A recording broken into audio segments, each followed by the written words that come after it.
Captain Hyunwoo stood at the front window of his giant ship and watched the stars move past him like tiny diamonds in the dark.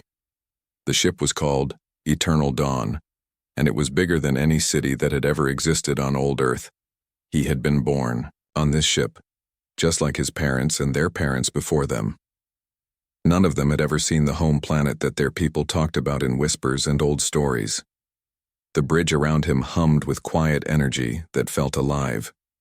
His crew moved, with perfect coordination like dancers who had practiced the same routine for thousands of years. Commander So-jin sat at her control station with her eyes closed, but Hyunwoo knew she was not sleeping. Her mind was connected to the ship in ways that would have seemed like magic to their ancestors. She could feel every bolt and wire and energy flow, as if it was part of her own body.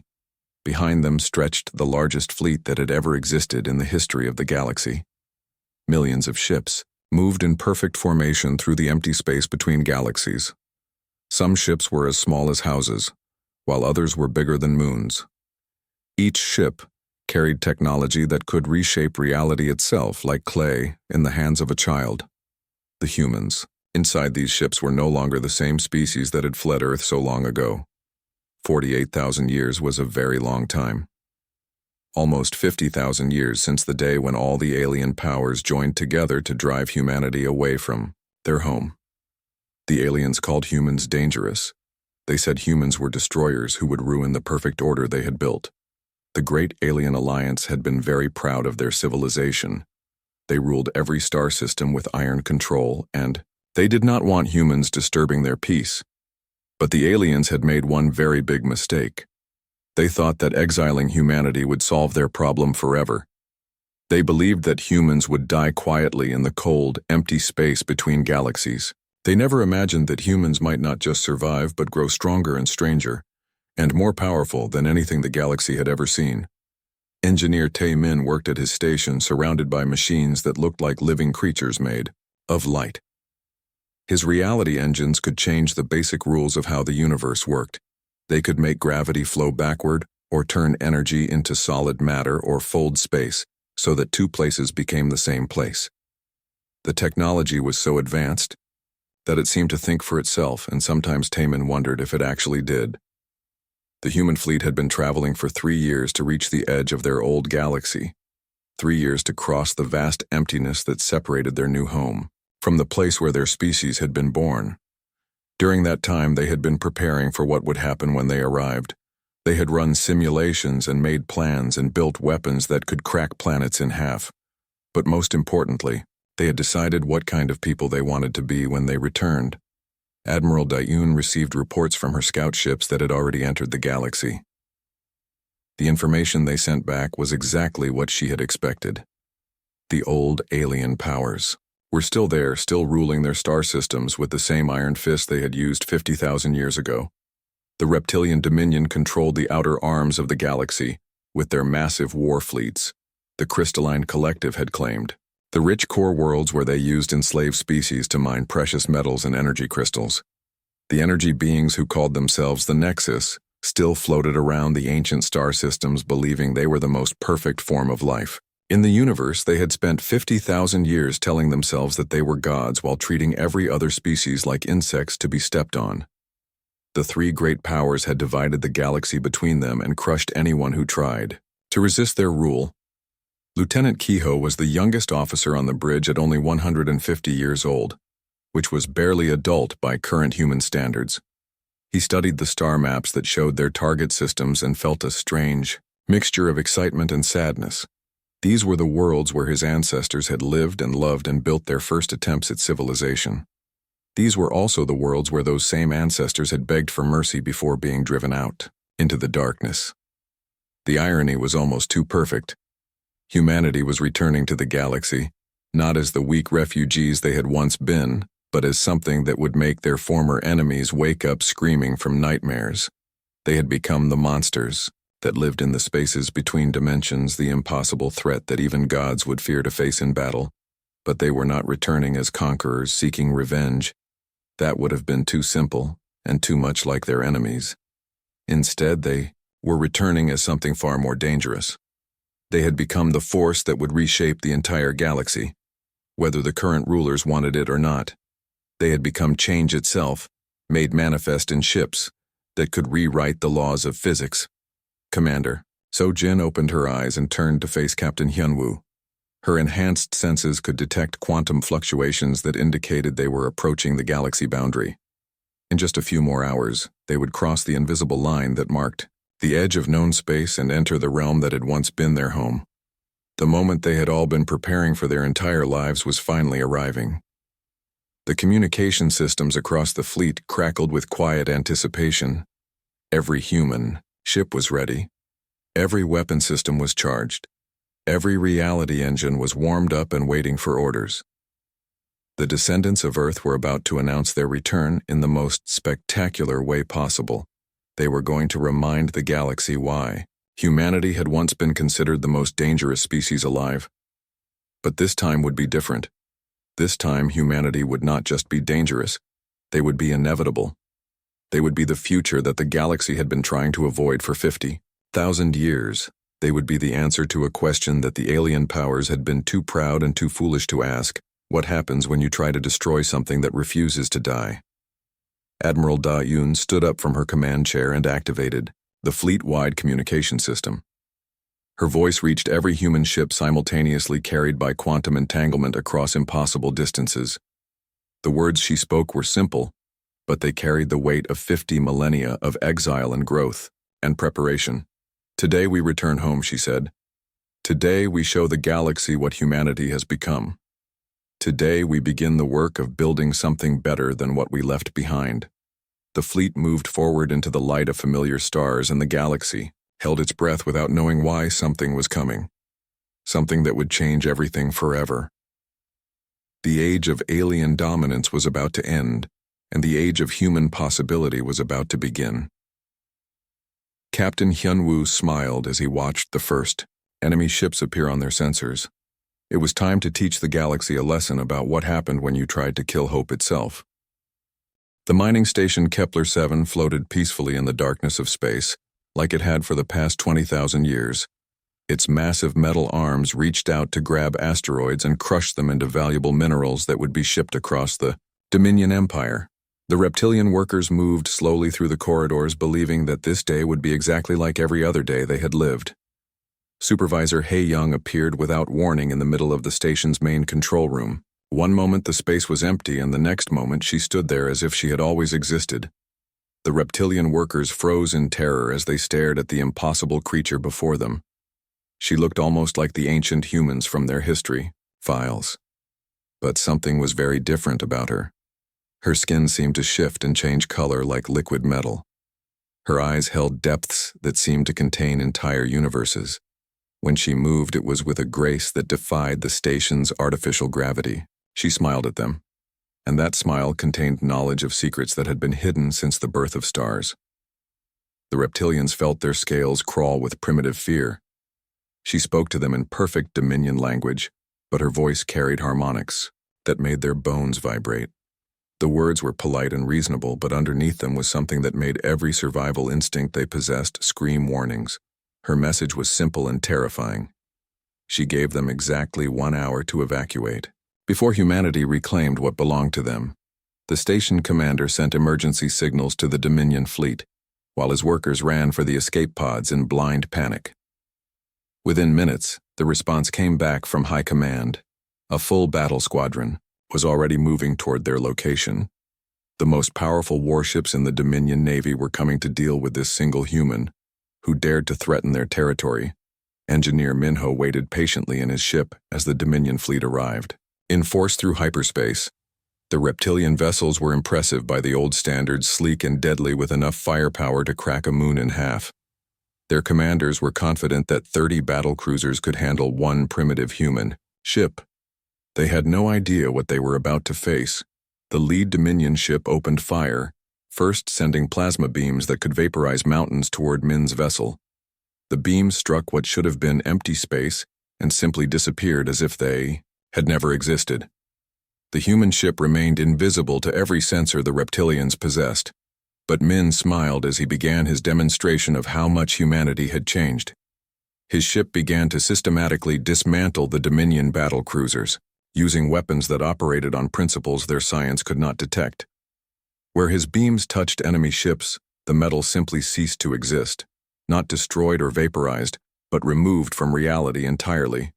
Their shields provided no protection because the weapons ignored the concept of barriers completely. One by one, the mighty warships of the Dominion fleet became clouds of scattered particles drifting in space. The reptilian crews had time to send terror-filled messages to their commanders. Before their ships were reduced to component atoms, Minho made sure that some of them survived to carry word back to their empire about what humanity had become.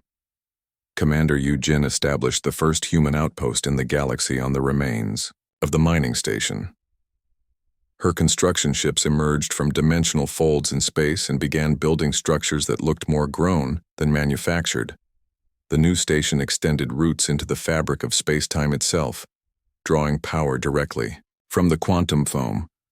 She watched through her enhanced vision as more human ships materialized from impossible angles. Each vessel carried technology that had been refined over 50,000 years of exile and survival. The fleet moved through space like living creatures, their hulls shifting and adapting to counter every threat before it could even be imagined. The human ships did not just travel through space. They danced with it, bending the laws of physics to their will, like musicians, playing a cosmic symphony. Each vessel was a work of art and science combined into something that transcended both. The galaxy had never seen anything like them and never would again. News of the impossible defeat spread through the galactic communication networks faster than light itself. Admiral Zhang Su intercepted every message, analyzing the growing panic in the voices of the alien commanders. The reptilian Dominion was calling for emergency sessions of their war council. Some voices suggested immediate surrender, while others demanded total military mobilization. The crystalline collective received the reports with their usual cold calculation, but even their perfect logic could not process what had happened. Their quantum computers worked for days trying to analyze the human technology and failed to understand even the basic principles. The energy patterns made no sense according to everything they knew about science. The Nexus energy beings felt the disturbance in the galactic consciousness and were disturbed by what they sensed. The humans had returned, but they were no longer the simple biological creatures that had been exiled so long ago. They had become something that existed partially outside normal reality, something that could touch the fundamental forces of creation. Captain Yunji received authorization from Admiral Da-Yun to begin Phase 2 of the homecoming operation. Human ships began appearing in every major star system simultaneously, not as invaders, but as an unstoppable force of nature.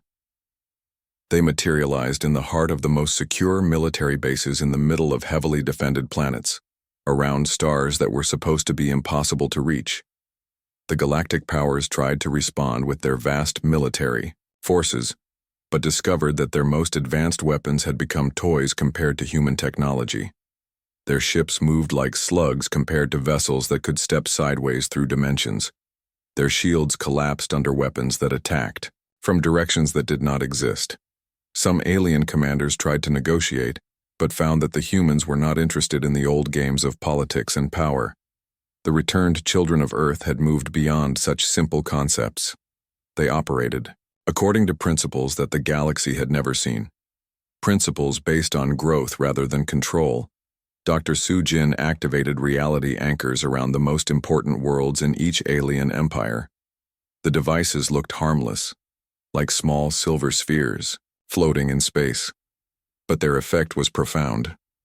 They began to stabilize the local space-time, making it impossible for the alien powers to use their most exotic weapons and defenses. The Dominion found that their plasma cannons now behaved according to simple physics instead of the enhanced reactions they had relied on for millennia. The collective discovered that their quantum computers could no longer access the parallel processing dimensions they needed. The Nexus energy beings felt themselves becoming more solid, more limited, more vulnerable. Engineer Seung Ho demonstrated the true scope of human advancement when he converted one of the collective's moon-sized computation centers into pure energy using a device no larger than his hand. The process was so perfectly controlled that it actually improved the gravitational stability of the local star system. while broadcasting humanity's technical specifications directly into every alien mind. The conversion was not an act of destruction, but a lesson in efficiency. The moon had been turned into energy, which was then used to create something better. A new type of computational matrix that could process information at speeds that approached the theoretical limits of the universe itself. The old computation center had been improved, not destroyed.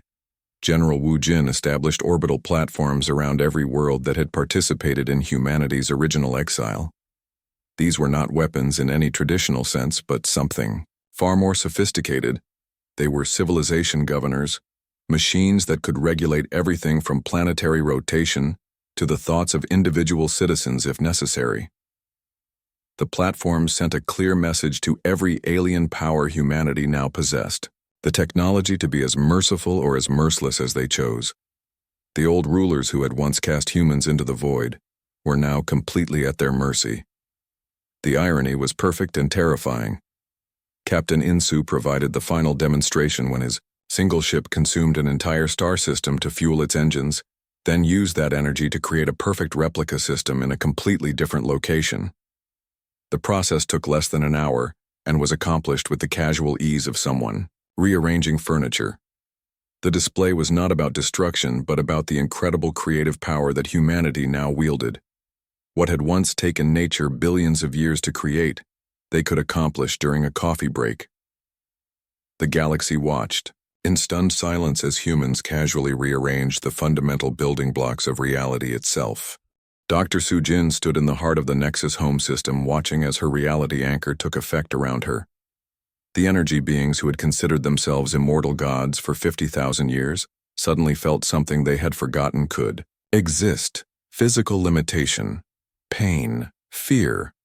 The sensation of being trapped in a single form instead of flowing freely through space and time. The Nexus had ruled through their ability to exist as pure consciousness moving through dimensions that solid matter could not reach.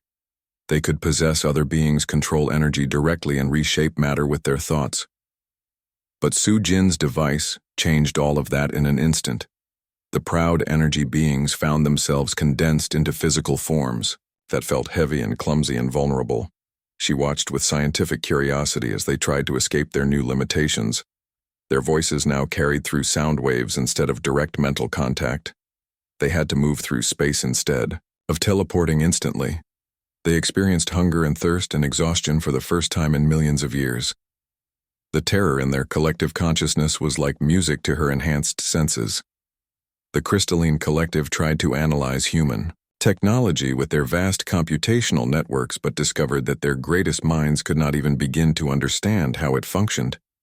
Their quantum computers processed information at incredible speeds. But the human devices seemed to operate outside the normal flow of cause and effect. Engineer Seung-ho decided to help them understand by providing a practical demonstration. He took out a device no larger than his fist and pointed it at one of their moon-sized computation centers. The massive structure that had taken them 10,000 years to build simply converted into pure energy in the space of a single breath. But the conversion was not random destruction. The energy was immediately used to create something better: HFY, new type of computational matrix that could process information at speeds that approached the limits of physics itself. The old center had been improved rather than destroyed. The efficiency was so perfect that it actually stabilized the gravitational field of the entire star system. The collective tried to scan the device to understand how it worked, but their sensors detected nothing unusual. It appeared to be made of ordinary metals and crystals arranged in patterns that should have been completely inactive. Yet somehow it had just performed a feat that should have required the energy output of an entire star. The truth was that human technology had moved beyond the crude manipulation of matter and energy. Their devices worked by convincing reality to cooperate with their intentions. They did not force change. They requested it politely, and reality usually agreed. The universe had become their willing partner, rather than something to be conquered. General Wu Jin established his orbital platforms around every major world that had participated in humanity's exile. The platforms looked deceptively simple, like geometric sculptures made of silver and light. But their true nature was far more complex than any alien mind could grasp. They were civilization governors. The platforms could control anything within their range, from the rotation of planets to the thoughts of individual citizens. They operated by becoming part of the local space-time structure, inserting themselves into the fundamental laws that governed how reality functioned in that area. Once established, they could not be removed by any known technology. The message was clear to every alien ruler. Humanity now had the power to be as merciful or as cruel as they chose. The old empires that had driven humans from their homes were now completely dependent on human goodwill for their continued existence. The platforms were not threats, they were promises. Captain Insu provided the most spectacular demonstration. When his ship approached a star system controlled by the Dominion, the system contained 7 planets, dozens of moons, and billions of reptilian citizens who watched in terror as the impossible human vessel moved toward their sun. They expected destruction on a scale never before imagined. Instead, they witnessed creation. Insu's ship opened its strange hull and began to feed on the system's star. The process looked like the sun was being devoured by some cosmic monster. But the reality was far more sophisticated. The ship was converting the star's mass into pure energy, then using that energy for purposes beyond alien understanding. Within hours, the entire system had been consumed by the hungry human vessel.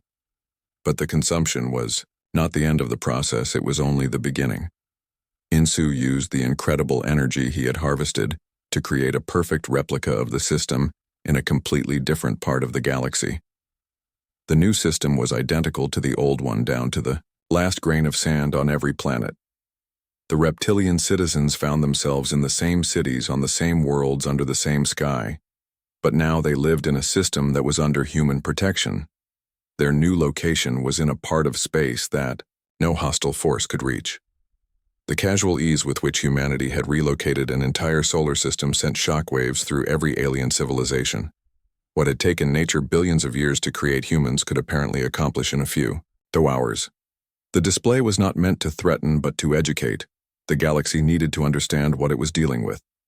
Commander Haye Jin opened diplomatic channels with the ruling councils of all 3 major alien powers. But her version of diplomacy involved capabilities that broke their understanding of what was possible.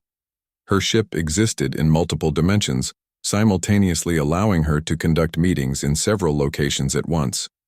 She appeared before the Dominion War Council while simultaneously addressing the collective governing matrix and speaking with the Nexus High Consciousness. Each group believed they were receiving her full attention, but she was actually carrying on complex negotiations with all of them at the same time.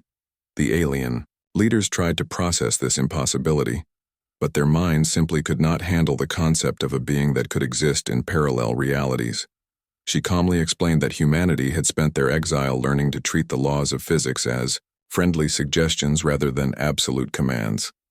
Dr. Jung-min demonstrated human scientific advancement by solving mathematical problems that the alien civilizations had been working on for thousands of years. She did not use computers or calculation devices. Instead, she performed the work directly in her enhanced mind, while simultaneously composing poetry and calculating the trajectory of every particle in the local star cluster. Her brain had been modified during humanity's long exile to operate at levels that approached the theoretical limits of consciousness. She could process information at quantum speeds and store memories with perfect fidelity.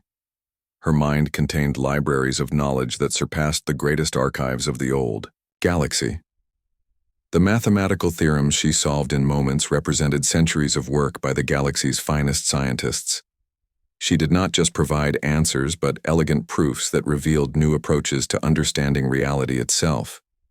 Her casual display of intellectual power was more intimidating than any weapon engineer. Dong Hyun politely declined the collective's offer of their computational resources, then demonstrated why humanity no longer needed external processing power.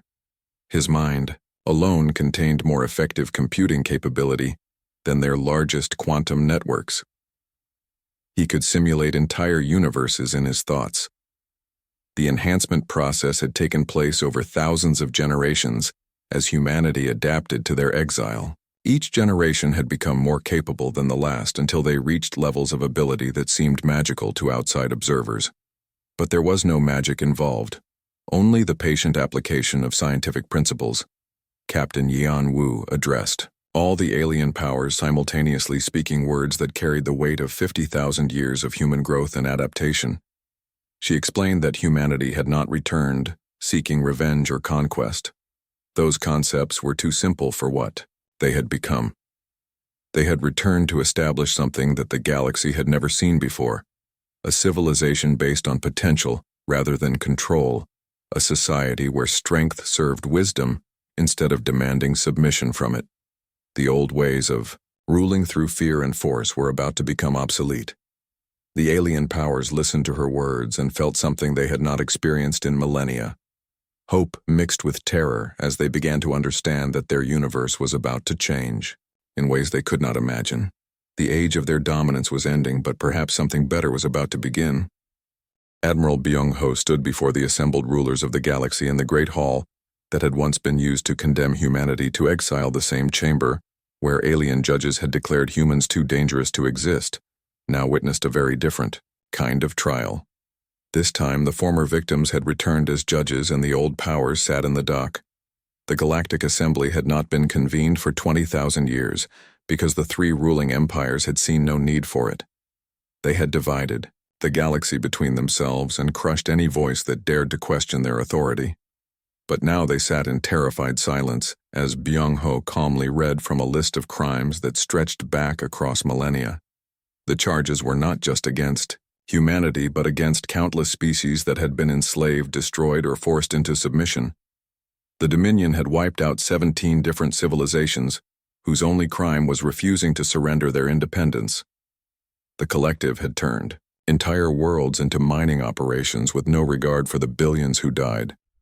The Nexus had committed perhaps the worst crimes of all, using their energy manipulation abilities to erase species from existence so completely that no trace of them remained, not even memories. Their victims simply vanished from history as if they had never been born, leaving empty worlds that the energy beings claimed as their own. Each accusation was supported by evidence that the human fleet had gathered during their long journey home. Quantum recordings of destroyed worlds, DNA samples of extinct species, and testimony from the scattered survivors who had somehow escaped the Great Purges. The proof was undeniable and comprehensive. The Dominion Supreme Commander tried to speak from a position of strength, claiming that their vast military power made them equals to the returned humans. His fleet of 10,000 warships surrounded the assembly station, ready to fight if negotiations failed.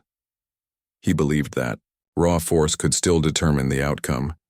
Captain Subin listened to his threats with patient amusement. Then she casually reached through dimensional space to pluck his flagship from its position in the defensive formation.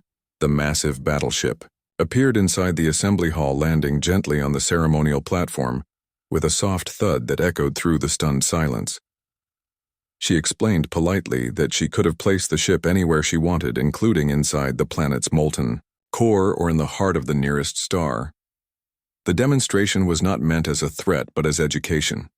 The old concepts of military power had become meaningless in the face of human advancement. The Collective attempted to bargain, using their vast, computational resources as tribute. They offered to perform calculations for humanity, to process data, and to solve scientific problems. Their quantum networks could simulate entire galaxies and predict the behavior of complex systems across thousands of years. Engineer Dong Hyun thanked them for the offer but declined with gentle kindness. He then demonstrated why external computing power was no longer necessary. His enhanced mind solved their most complex mathematical theorems while simultaneously composing poetry in 17 languages and tracking the quantum states of every atom in the room. The mathematical problems that had challenged their greatest computers for centuries were completed in his thoughts in a matter of seconds. His brain had become a processing system that exceeded anything technology could create. The Collective watched in horror as their greatest achievement became obsolete. The energy beings of the Nexus tried to appeal to humanity's sense of cosmic responsibility. They argued that all advanced species should work together for the greater good of the universe. They spoke of the need for order and stability in a chaotic cosmos where lesser beings needed guidance. Dr. Young-min listened to their words with the patience of someone who had heard similar arguments before. Then she asked them to explain exactly what greater good they were referring to when they had systematically eliminated every species that refused to accept their definition of universal order. She displayed holographic records of the purges showing worlds where billions of beings had been erased from existence simply for wanting to live according to their own values. The energy beings had convinced themselves that they were bringing peace, but their peace was the silence of the grave. The evidence was overwhelming and undeniable. Entire civilizations had been wiped from history because they dared to question the Nexus version of cosmic order.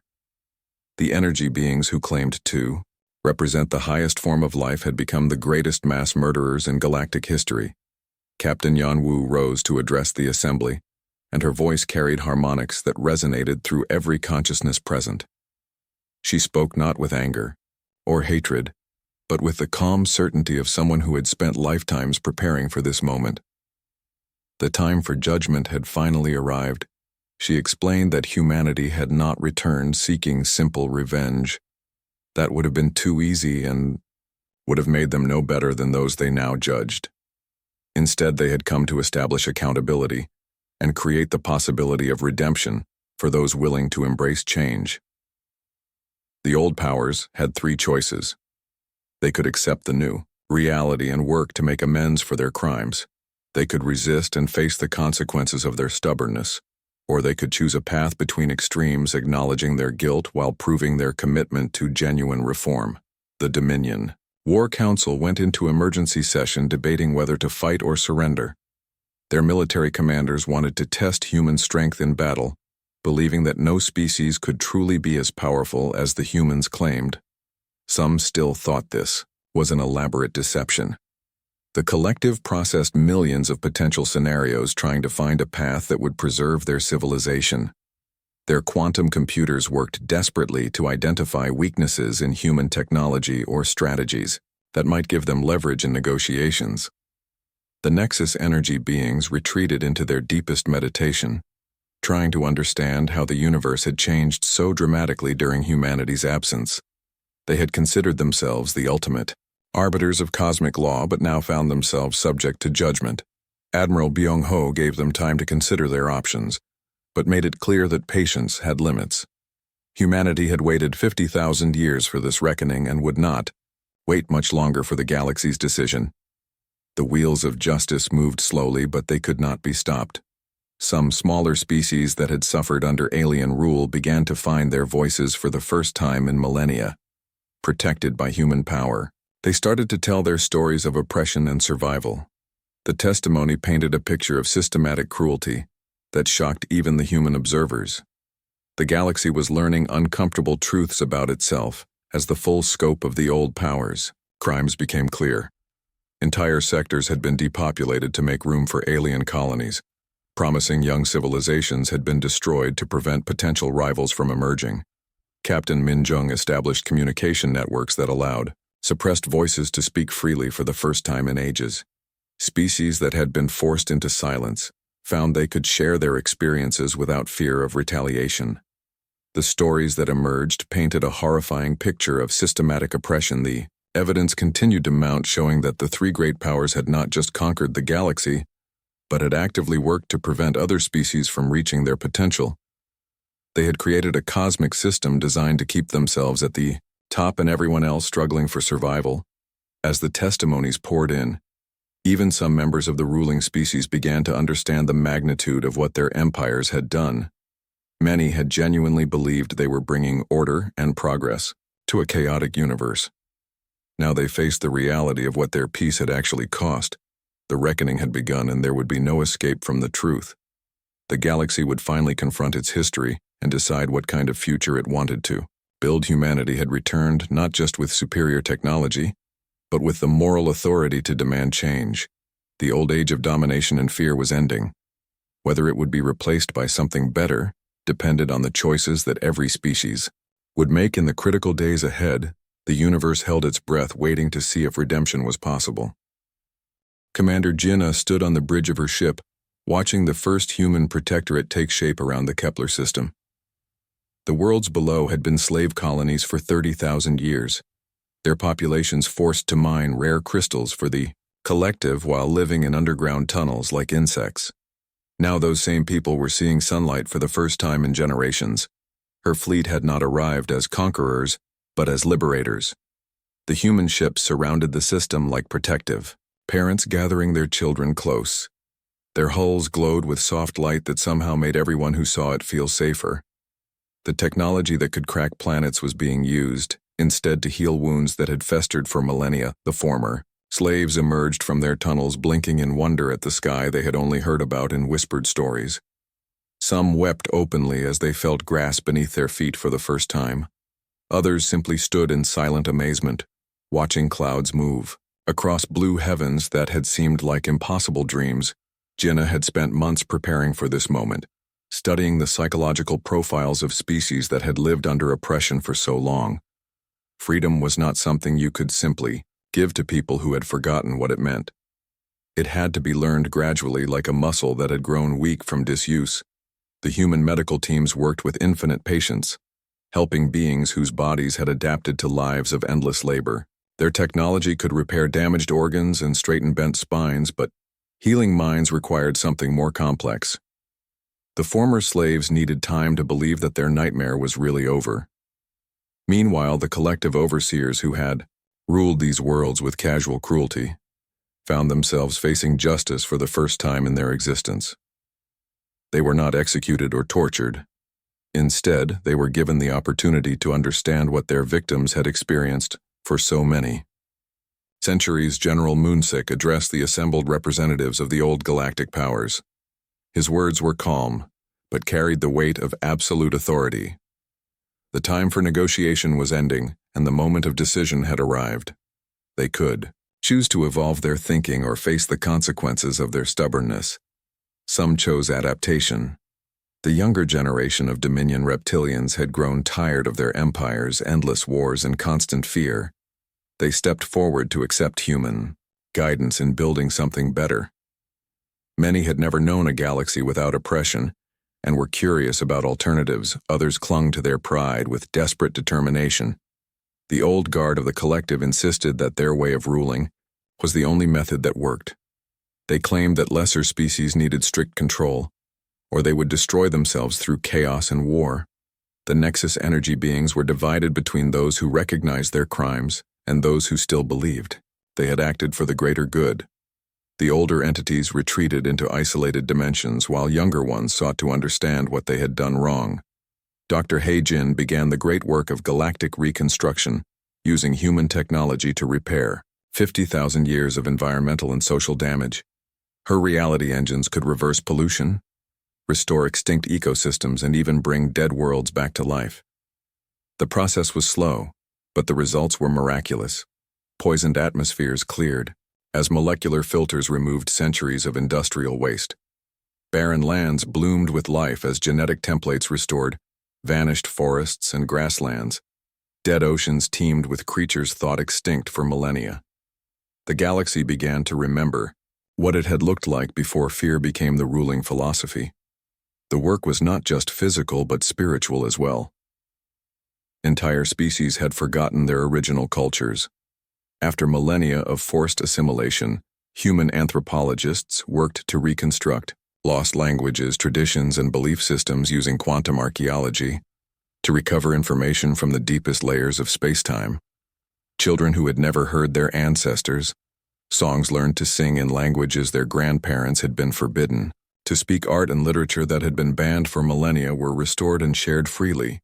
The galaxy discovered that it had been culturally starving without realizing it.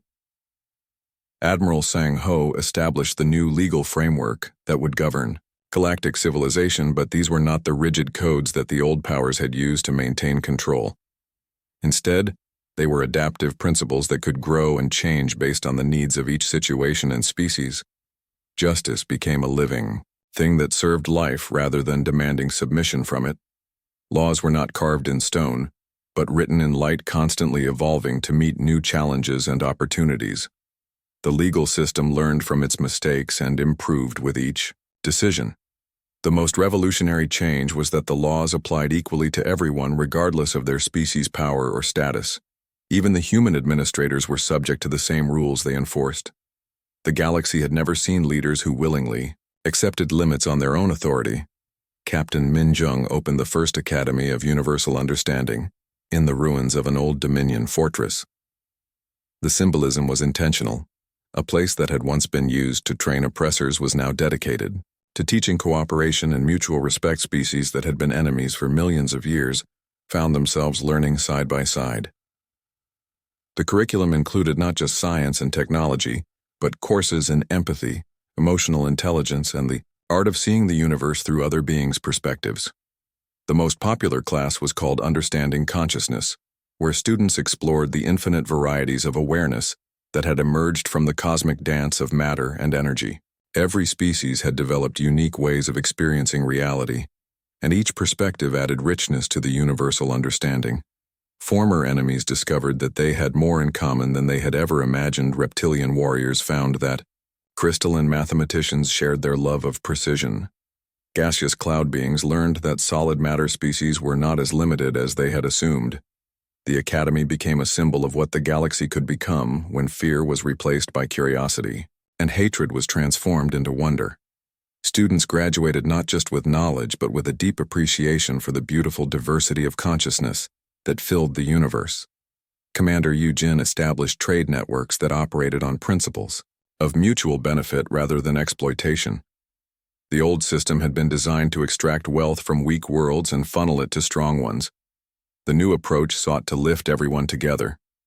Technology flowed freely from advanced worlds to developing ones, but not as a form of charity or control. Instead, it was shared as investment in the future. Each species that grew stronger made the entire galaxy more prosperous and secure. The economic transformation happened gradually but steadily. Worlds that had been strip-mined for millennia found new purpose as centers of learning and culture. Species that had been forced into military service discovered talents for art, science, and philosophy they never knew they possessed. Captain Sung Min watched from her command ship as the transformation spread across the galaxy like ripples in a cosmic pond. Each world that embraced the new way of living became an example for others to follow. The change was not forced, but inspired. Some regions resisted, longer than others clinging to the old ways through habit or fear. But even the most stubborn holdouts gradually began to see the benefits of cooperation over domination. The evidence was undeniable. Life was better when everyone was free to reach their potential. The galaxy was learning the most important lesson humanity had to offer. True strength was not found in the ability to dominate others, but in the wisdom to help them become the best versions of themselves. Power was most effective when it served growth rather than control. After 5 years of steady progress, the transformation reached a tipping point. The new way of living had spread far enough that it became self-sustaining. The galaxy no longer needed human oversight to continue growing and improving. The old powers that had once ruled through fear found themselves competing to see who could contribute most to the common good. Their former enemies were now their partners in building something unprecedented, a galactic civilization based on cooperation rather than conquest. The universe itself seemed to approve of the changes. Stars burned, brighter planets orbited more smoothly, and life flourished in ways that seemed to bend the rules of biology. The cosmos was responding to the new harmony with harmony of its own. 1,000 years had passed since humanity first returned to their home galaxy, and Commander Sung Min could barely recognize the universe she had inherited from her ancestors. The great orbital cities that floated around every major star were marvels of cooperative engineering where dozens of species worked together on projects that pushed the boundaries of imagination. She walked through the crystal gardens of New Harmony where crystalline beings from the old collective grew living, sculptures alongside energy entities from the former nexus. The art they created together transcended anything either species could have accomplished alone. Light and matter danced in patterns that told stories of transformation and hope. The reptilian, descendants of the Dominion, had become master teachers, sharing their ancient knowledge of warfare by transforming it into strategies for peace. Their military academies now trained conflict resolution specialists who could prevent wars before they started. Their greatest warriors had become their greatest diplomats. Children of 100 different species played together in the orbital parks, creating games that no single culture could have imagined. Gravity shifted and bent around them, as they learned to fly through spaces that existed in multiple dimensions simultaneously.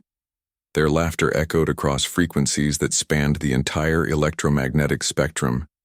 The old divisions based on biological superiority had become historical curiosities studied by scholars who marveled at how primitive their ancestors' thinking had been.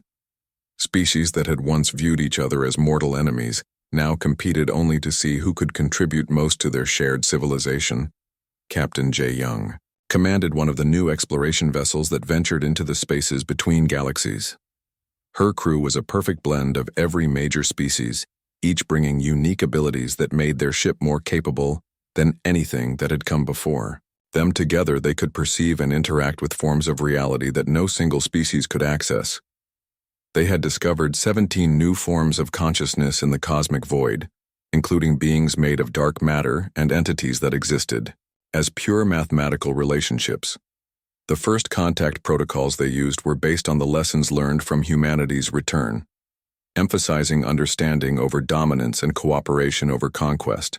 Each new species they encountered was welcomed into the galactic community with patience and respect.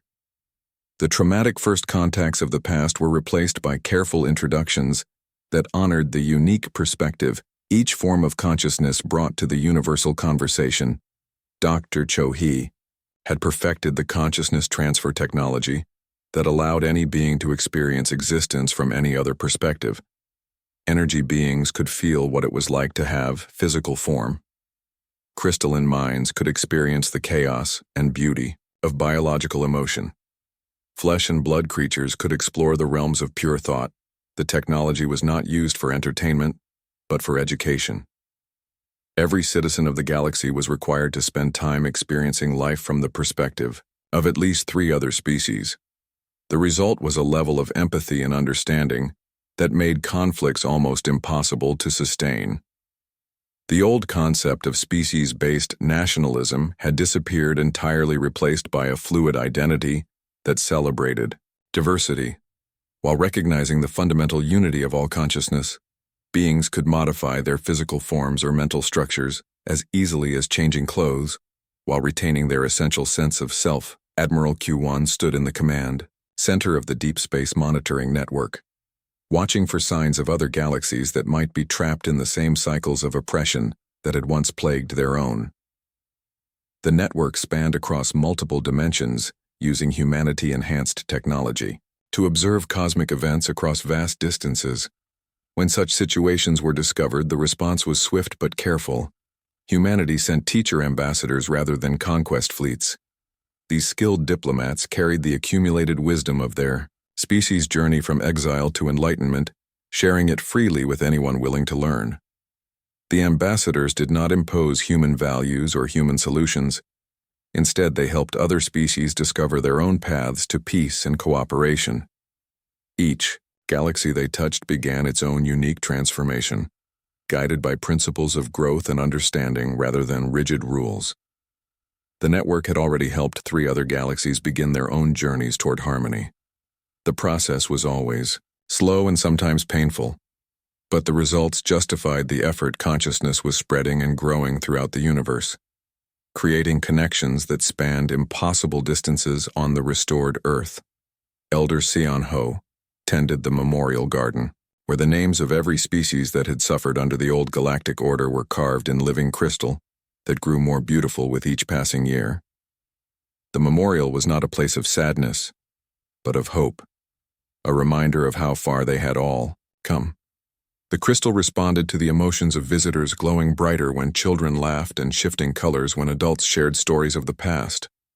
The memorial had become a living testament to the power of memory to heal rather than divide, showing that even the darkest history could be transformed into light.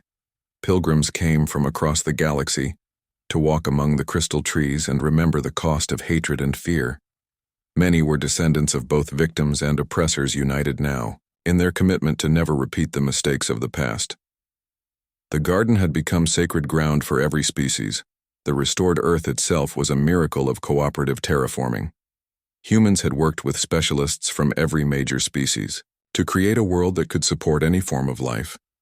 The planet bloomed with ecosystems that had never existed in nature, but somehow felt more natural than anything evolution had produced alone.